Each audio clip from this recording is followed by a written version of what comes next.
In most instances, the woman was a wife, of whom the public had heard little or nothing. In a few of the cases I studied, the source of inspiration was the other woman. The pages of history are filled with the records of great men whose achievements may be traced directly to the influence of women who aroused the creative faculties of their minds.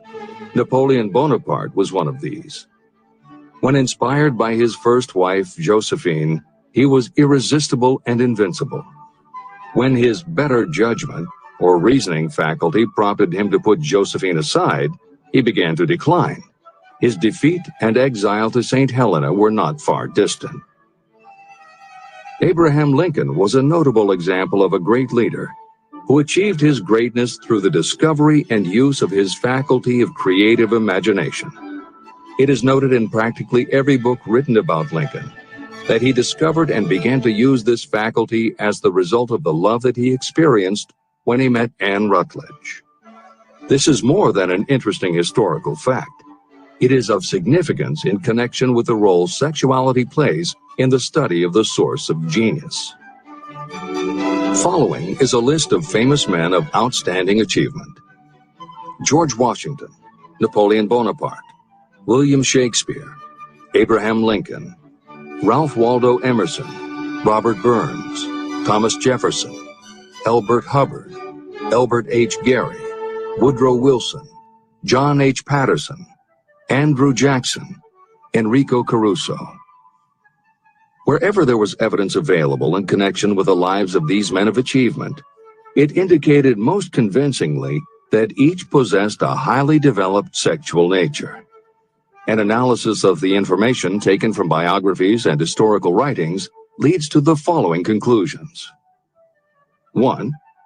Those of greatest achievement have a highly developed sexual nature, but have learned the art of transmutation of sexual energy. 2. Those who have accumulated great fortunes and achieved outstanding recognition in literature, art, industry, architecture, and the professions were motivated by the influence of a mate or lover. When driven by these emotions, people become gifted with a superpower for action. If you understand this, you will also understand that sexual transmutation contains the secret of creative ability. Editor's comments. As noted previously, although Hill's analysis focused on men, today there is a wide range of biographies about women who have succeeded in every aspect of life, including business, politics, religion, sports, entertainment, and the arts. Bearing in mind that biographical information is always subjective, the reader can now find ample material from which to draw a conclusion as to whether Hill's theory about sexuality as a motivating force is equally evident in women. Napoleon Hill had to do an in-depth analysis of biographies in searching for indications that the subject's sexuality had a correlation to their success. Today, we just turn on the television and we're inundated with intimate details about both men and women, suggesting that the best and the brightest are apparently also the sexiest. Although scandals aren't usually cited as scientific proof, the exposés of some of the biggest entertainment and sports stars, high-profile CEOs of major companies, numerous politicians, and even a few presidents, all make at least a common-sense case for Hill's theory about the correlation between sexuality and success. This is the end of the editor's comments. Obviously, this does not mean that everyone who is highly sexed is a genius.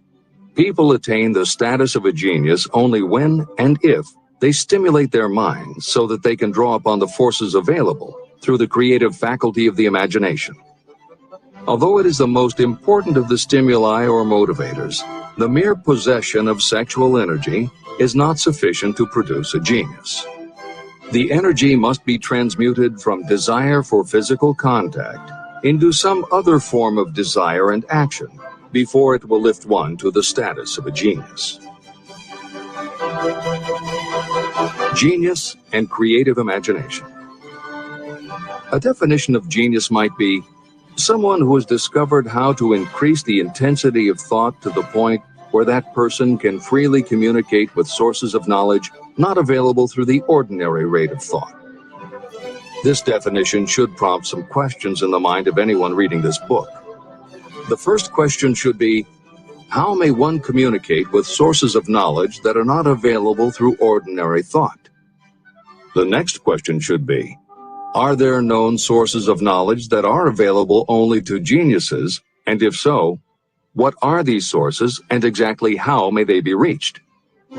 In the following, I will offer methods so that you can experiment and prove to yourself that this is true. By doing so, you will have the answer to both questions. Editor's comment. Humans perceive things through the 5 senses of sight, smell, taste, hearing, and touch. Another kind of perception, as when you have a feeling about something, was discussed in the chapters on desire, faith, and autosuggestion. This kind of perception is often referred to as the 6th sense, and in the following, Hill explores the relationship between sexuality, motivation, creative imagination, and the 6th sense. This is the end of the editor's comment. The reality of a 6th sense has been fairly well established. This 6th sense is creative imagination. The faculty of creative imagination is something the majority of people never use during an entire lifetime. And if they do use it, it usually happens by mere accident.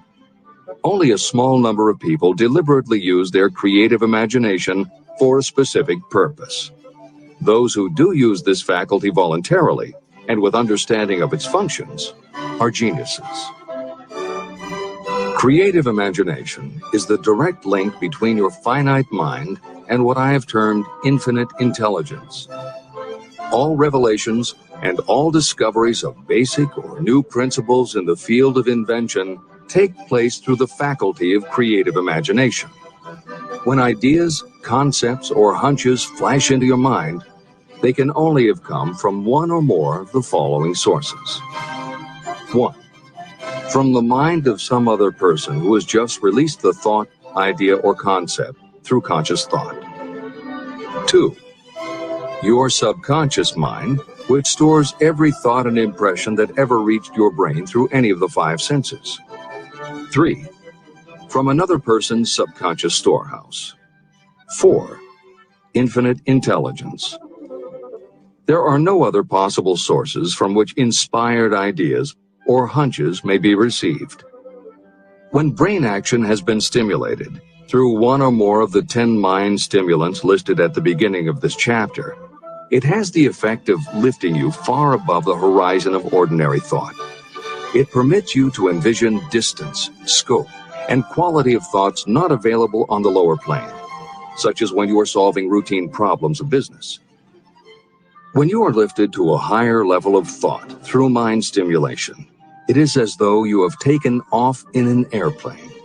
You can now see over and beyond the horizon that limits your vision when you are on the ground.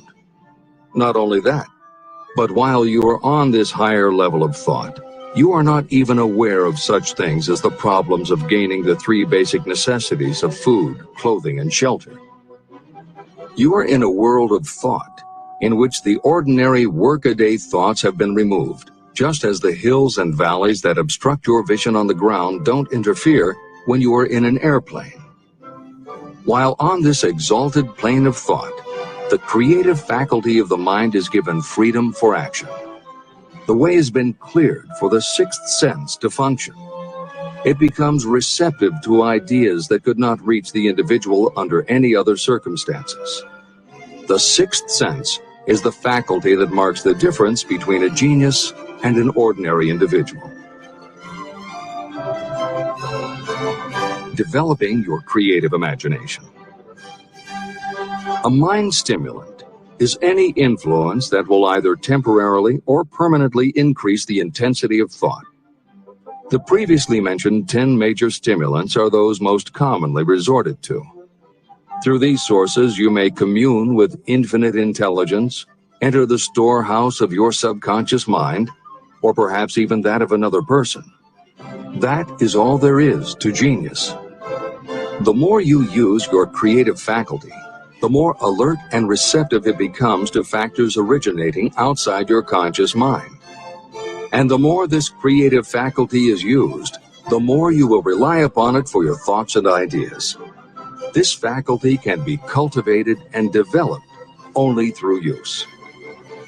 What we generally refer to as our conscience operates entirely through the faculty of the sixth sense. The great artists, writers, musicians, and poets become great because they acquire the habit of relying upon the still small voice that speaks from within through their creative imagination. Anyone with a keen imagination knows that some of their best ideas come through so-called hunches. One of the best-known public speakers admits that his speeches are only really great when he closes his eyes and begins to rely entirely upon the faculty of creative imagination. When asked why he closed his eyes just before the climax of his speech, he replied, "I do it because then I speak through ideas that come to me from within." One of America's most successful and best-known financiers has the habit of closing his eyes for 2 or 3 minutes before making a decision. When asked why, he replied, "With my eyes closed, I am able to draw upon a source of superior intelligence." Dr. Elmer R. Gates created more than 200 useful patents through the process of cultivating and using his creative faculty. His method is significant to anyone interested in attaining to the status of genius. Dr. Gates was one of the really great, though less publicized, scientists of the world. In his laboratory, he had what he called his personal communication room.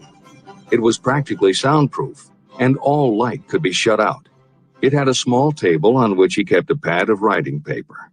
In front of the table, on the wall, was a light switch. When Dr. Gates desired to draw upon the forces available to him through his creative imagination, he would go into this room, seat himself at the table, shut off the lights, and concentrate on the known factors of the invention he was working on. He would stay in that position until ideas began to flash into his mind in connection with the unknown factors of the invention. On one occasion, ideas came through so fast that he was forced to write for almost 3 hours. When the thoughts stopped flowing, he examined his notes and found they contained a minute description of principles that had no parallel in the known data of the scientific world. Moreover, the answer to his problem was right there in those notes. Dr. Gates earned his living by sitting for ideas. He did it for individuals and corporations, and some of the most sensible people and largest traditional corporations in America paid him to do it. The part of your mind that you generally use for reasoning may be faulty, because it is largely guided by your accumulated experience. Not all knowledge that you have learned through experience is accurate. Many times your creative ideas are much more reliable because they come from sources that are more reliable than those available to the reasoning faculty of the mind. Methods used by geniuses are available to you. The major difference between the genius and the ordinary inventor is that the genius makes use of both the synthesized and the creative faculties of imagination. For example, the scientific inventor begins an invention by organizing and combining the known ideas or principles accumulated through experience through the synthesized faculty, the reasoning faculty. If the inventor finds this accumulated knowledge is insufficient, the scientist then draws upon the sources of knowledge available through the creative faculty. The method by which the inventor does this varies with the individual, but this is the essence of the procedure. 1. The inventor stimulates his or her mind so that it functions on a higher than average plane through one or more of the mind stimulants. 2. The inventor then concentrates on the known factors, the finished part of the invention, and creates in his or her mind a perfect picture of the unknown factors, the unfinished part of the invention.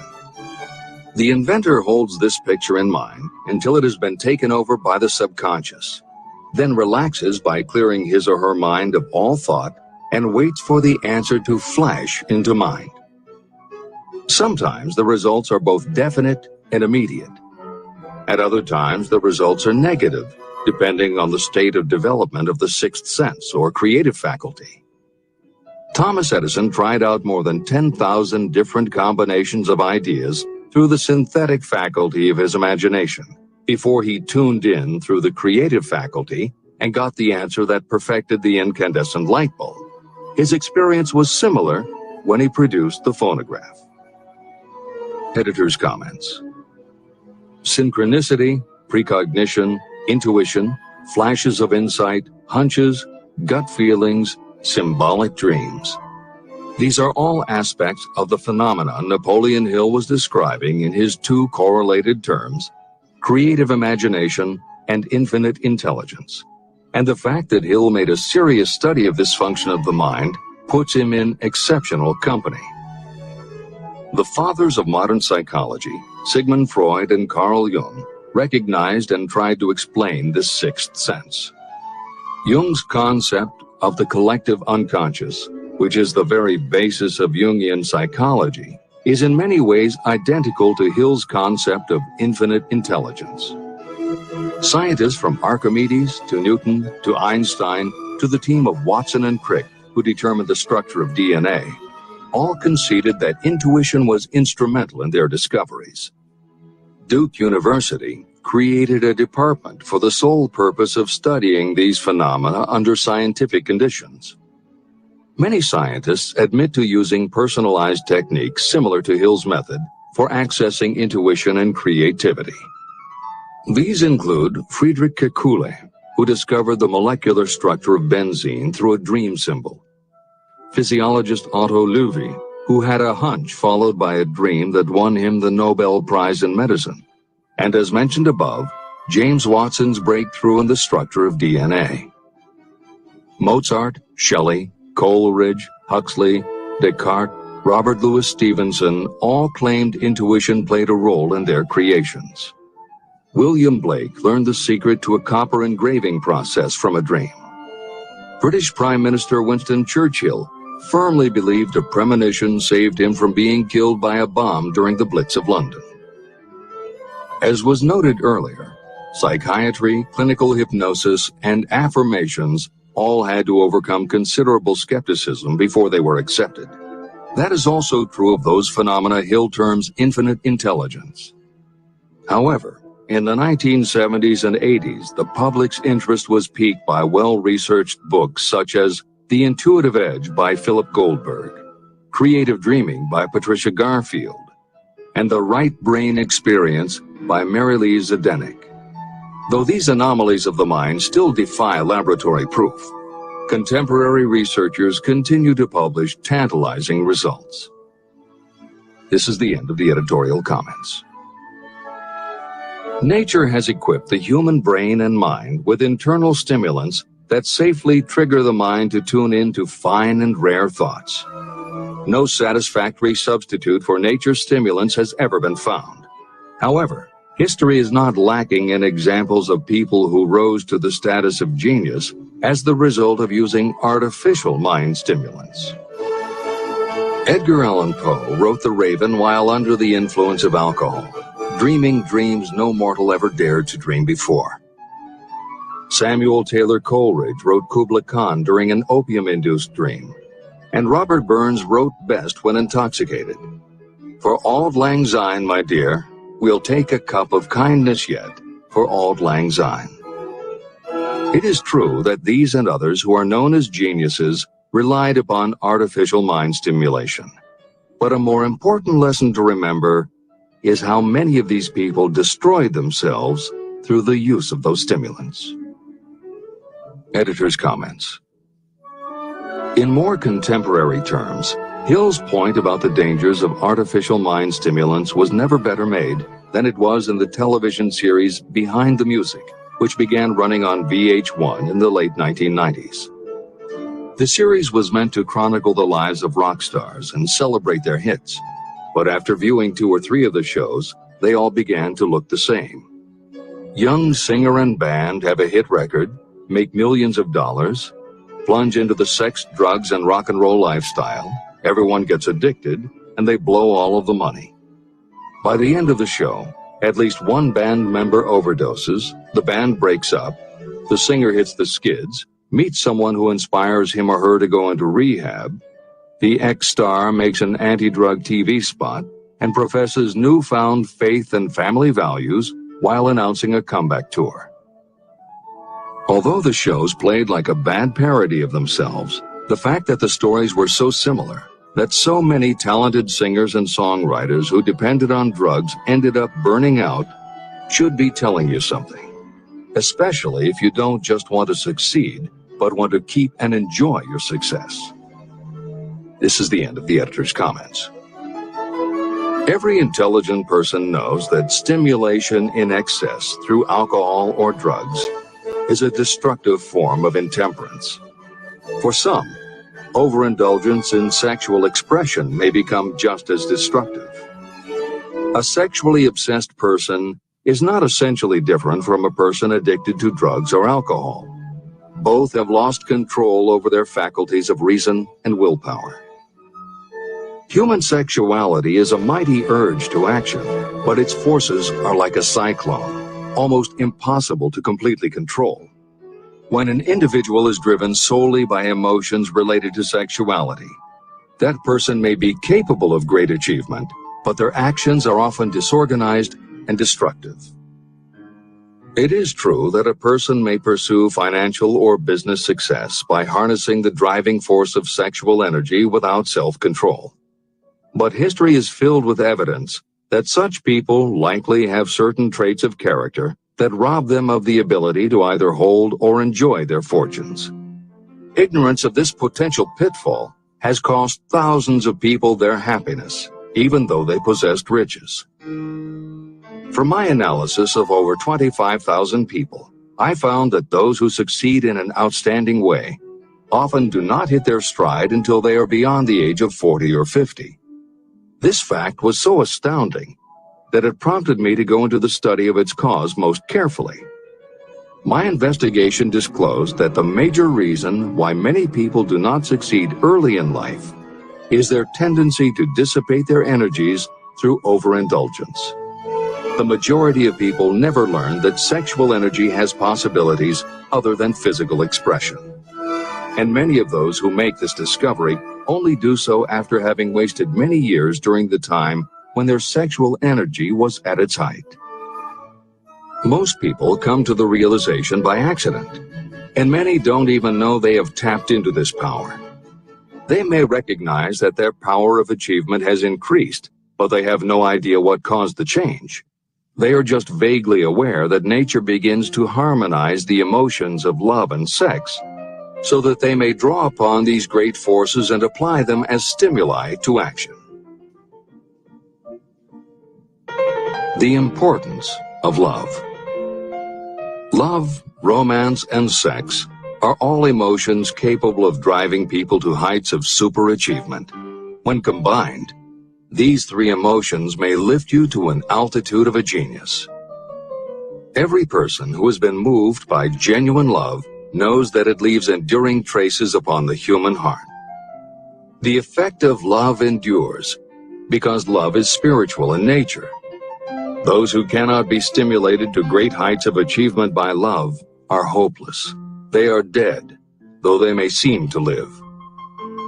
If you believe you are unfortunate because you have loved and lost, you're wrong. One who has loved truly can never lose entirely. Love is whimsical and temperamental. It comes when it pleases and goes away without warning. Accept and enjoy it while it remains, but spend no time worrying about its departure. Worry will never bring it back. Dismiss the thought that love only comes once. Love may come and go times without number, but there are no two love experiences that affect you in just the same way.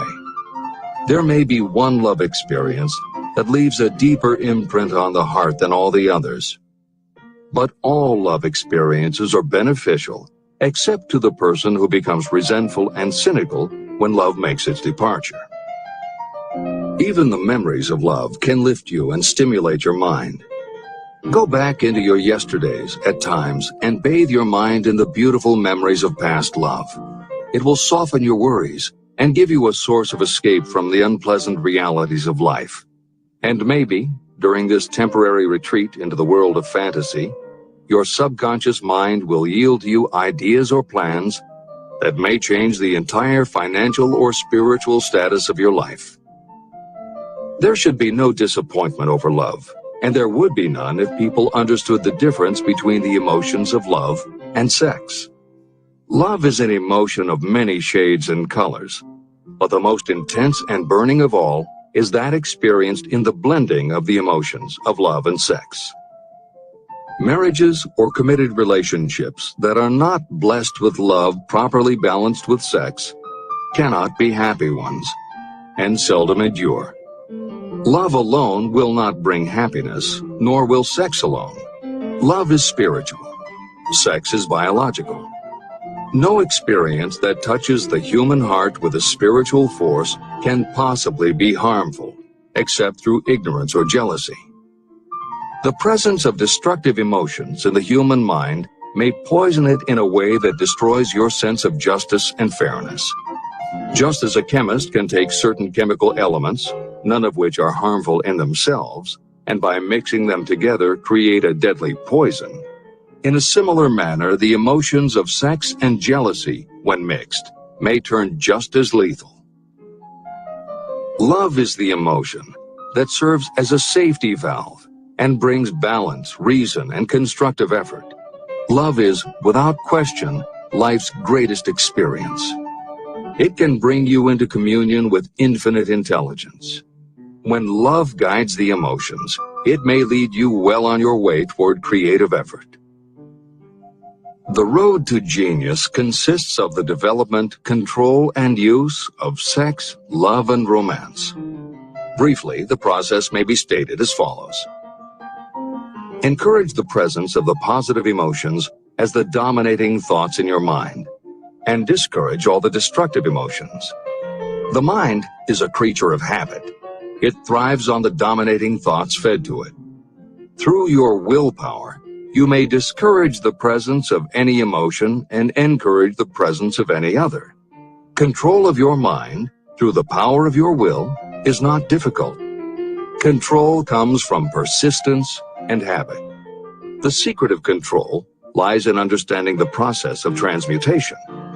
When any negative emotion presents itself in your mind, it can be transmuted into a positive or constructive emotion by the simple procedure of changing your thoughts. There is no other road to genius than through voluntary self-effort. When the emotion of romance is added to those of love and sex, the obstructions between the finite mind and infinite intelligence are removed. Then, a genius has been born.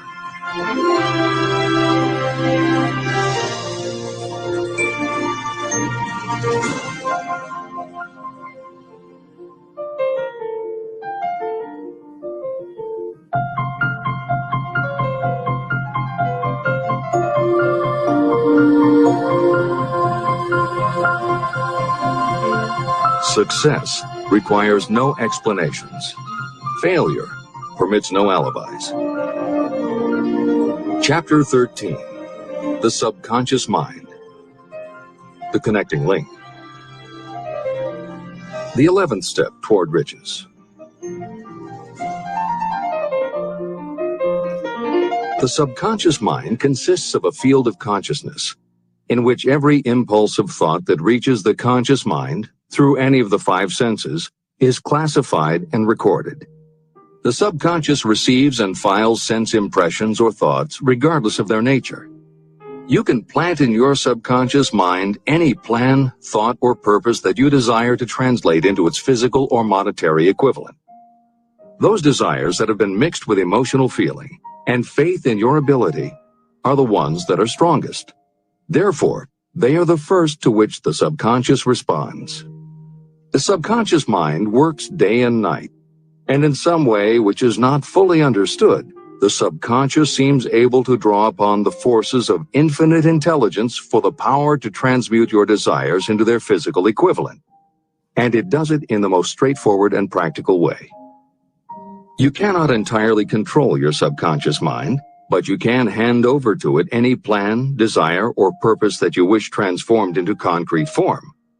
Refer again to the instructions for using the subconscious mind in Chapter 5, Autosuggestion. Editor's comments. In the chapter on autosuggestion, the 4 primary methods for planting and reinforcing suggestions in your subconscious are: 1. The formulation and writing out of your desire. 2. The repetition of positive affirmations. 3. The creative visualization of your goal. And 4. By acting as though the goal is already yours. This is the end of the editor's comment. From my research, I have concluded that the subconscious mind is the connecting link between the finite mind of man and infinite intelligence. It is the intermediary through which you may draw upon the forces of infinite intelligence. From my research, I have concluded that the subconscious mind is the connecting link between the finite mind of man and infinite intelligence.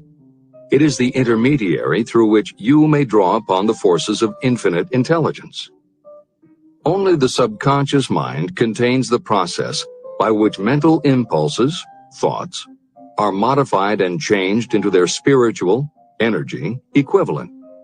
It alone is the medium through which prayer, desire, may be transmitted to the source capable of answering prayer, infinite intelligence. How to energize your subconscious mind for creative effort. The possibilities of what you can do when you connect creative effort with the subconscious mind are stupendous. They inspire me with awe. I never approached the discussion of the subconscious mind without a feeling of littleness and inferiority, due to the fact that man's entire stock of knowledge on this subject is so